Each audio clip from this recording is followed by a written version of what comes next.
Seperti yang telah kita ketahui, Nabi Muhammad menaruh perhatian yang sangat besar terhadap anak-anak yatim.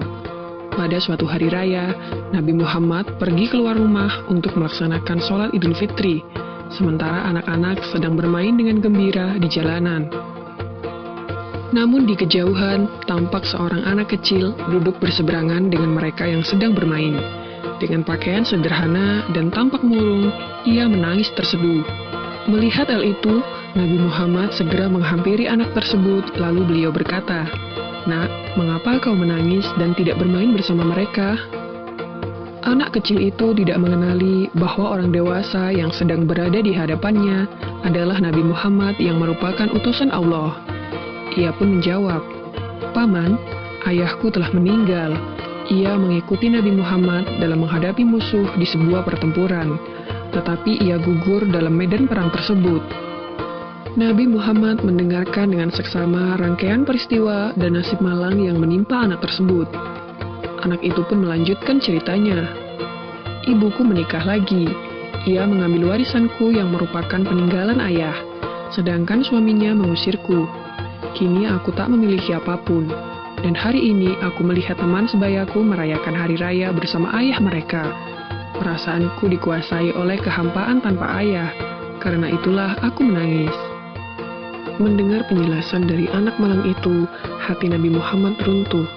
Ternyata masih ada anak-anak yatim dari sahabat yang gugur membela agama dan Rasulnya di medan perang yang mengalami nasib malang seperti anak itu. Namun Nabi Muhammad segera menguasai diri. Nabi yang duduk berhadapan dengan anak ini segera menggenggam tangannya. "Apakah kau sudi bila aku menjadi ayahmu, Aisyah menjadi ibumu, Ali menjadi pamanmu, Hasan dan Husain sebagai saudaramu, dan Fatimah sebagai saudarimu?" Tanya Nabi Muhammad. Mendengar tawaran itu, anak itu seketika mengerti bahwa yang dihadapannya adalah Nabi Muhammad SAW. "Kenapa tak sudi wahai utusan Allah?" jawab anak ini dengan senyum terbuka. Nabi Muhammad kemudian membawa anak angkatnya pulang ke rumah. Di sana anak ini diberikan pakaian terbaik. Ia dipersilahkan makan hingga kenyang. Penampilannya diperhatikan, lalu diberikan wangi-wangian. Setelah selesai, ia pun keluar dari rumah Nabi Muhammad dengan senyum dan wajah bahagia. Melihat penampilannya yang sudah berbeda, para sahabatnya yang semula sedang bermain bersama mulai bertanya, "Sebelum ini kau menangis, tapi kini kau tampak sangat gembira." "Benar sahabatku, tadinya aku lapar, tetapi lihatlah, sekarang tidak lagi, aku sudah kenyang.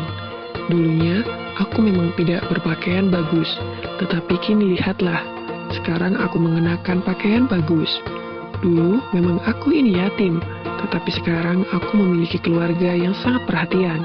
Nabi Muhammad ayahku, Aisyah ibuku, Ali pamanku, Hasan dan Husain saudaraku, dan Fatimah saudariku. Bagaimana aku tidak bahagia?"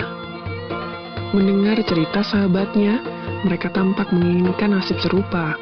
Sampai salah satu dari mereka berkata, "Coba saja ayah kita juga gugur pada peperangan itu, sehingga kita juga diangkat sebagai anak oleh Nabi Muhammad." Lalu waktu terus berjalan, usia semakin bertambah, kebahagiaan anak ini pun lenyap ketika selang beberapa tahun setelah itu, Nabi Muhammad meninggal dunia. Meratapi kepergian ayah angkatnya yang paling mulia, ia keluar rumah dan bersedih.